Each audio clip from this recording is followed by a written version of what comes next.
berambut panjang, wajah dan badannya putih semuanya, dan matanya itu hanya satu titik.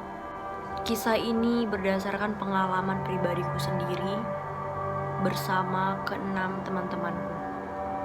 Kita bertujuh berangkat menuju Sumatera Utara pada sore hari. Jadi kisah ini terjadi 2 tahun yang lalu.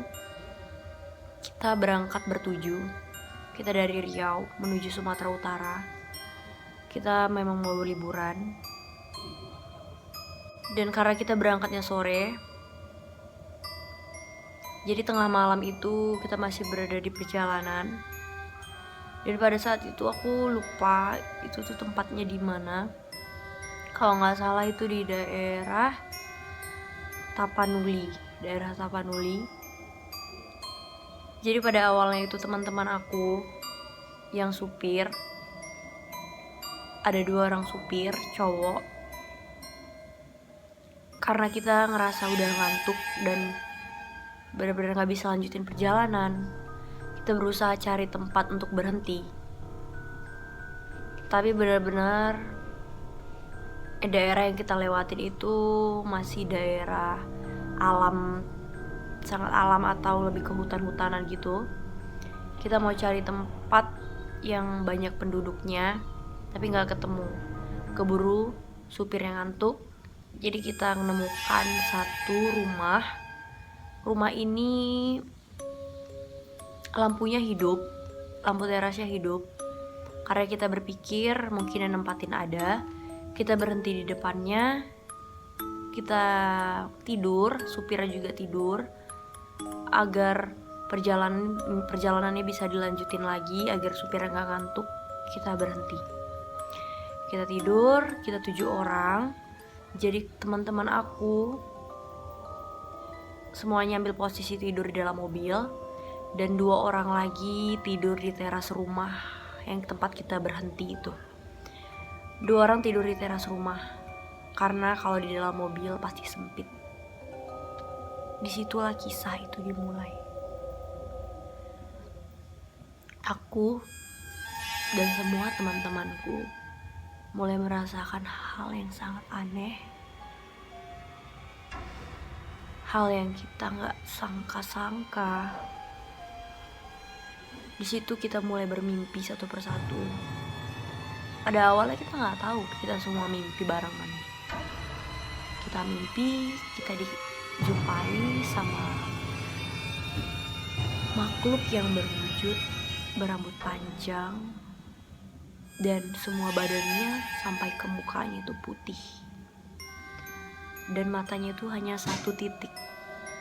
Dan yang anehnya, ternyata kita semua sama-sama bermimpi hal itu. Tapi kita gak tahu kita ada di mimpi kita masing-masing. Kita semua dikejar-kejar. Ini mengetahuinya setelah kita semuanya udah sadar. Kita semua dikejar-kejar. Dan ini paling mengejutkannya, aku gak bisa ceritain ini karena benar-benar aku masih trauma. Tapi karena aku mau bagi pengalaman aku buat kita semua, jadi aku ceritain balik cerita ini. Teman aku yang duduk di kursi supir, di saat kita semua bermimpi, dia bilang hanya dia yang terbangun di situ. Dia sendiri yang terbangun. Dia bilang kita semua lagi ngigau. Kita semua ngigau ketakutan. Ngigau kita tuh nangis. Kita kayak gimana orang ngigau kayak dikejar-kejar. Dan dia sendirian terbangun.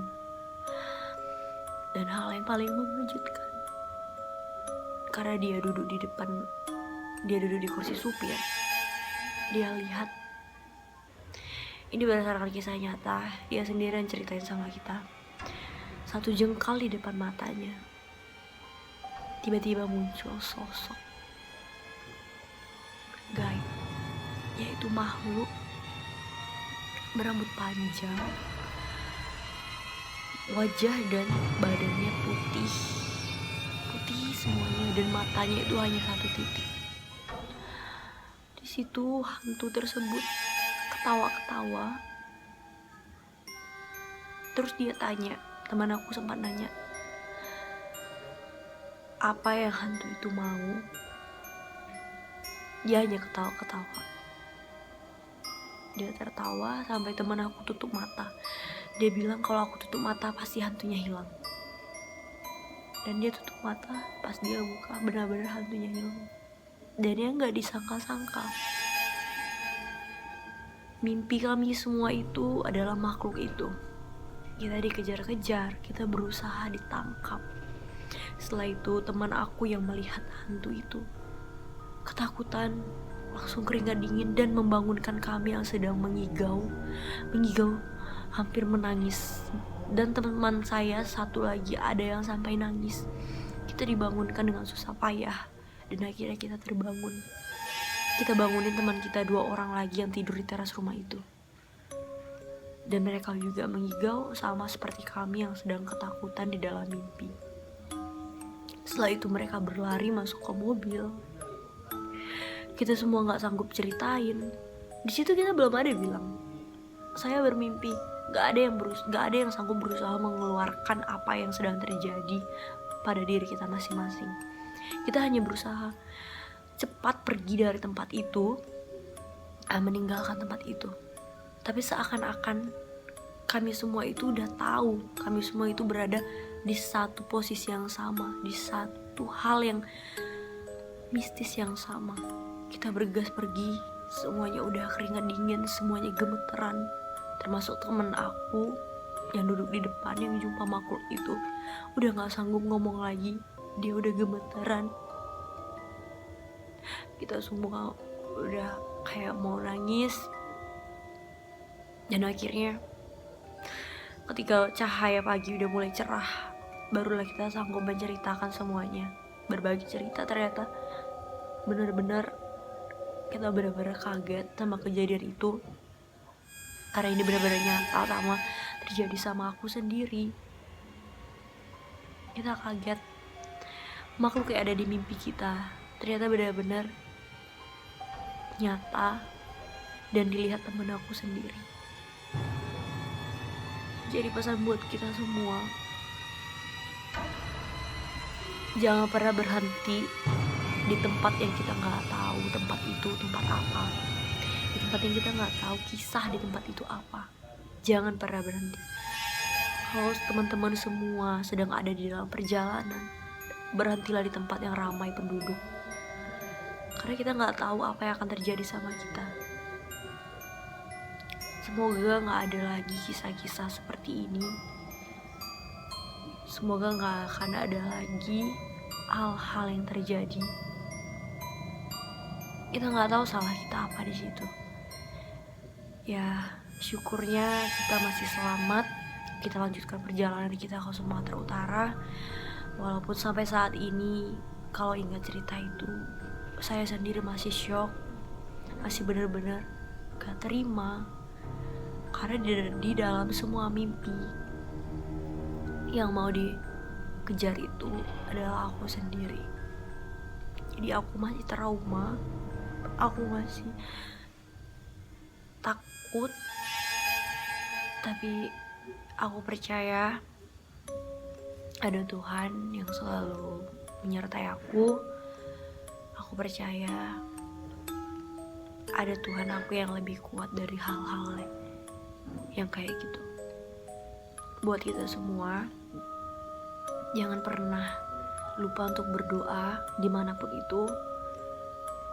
Jangan pernah menyepelekan tempat-tempat sepi. Tetap jaga perkataan, jaga sikap, dan selalu berdoa. Makasih udah nonton channel aku. Semoga pengalaman ini bermanfaat bagi semua yang nonton. Jangan lupa subscribe, like, komen, dan share. Dan jika kalian punya kisah-kisah mistis, kalian bisa kirim ke Instagram aku @sr_betania. Terima kasih.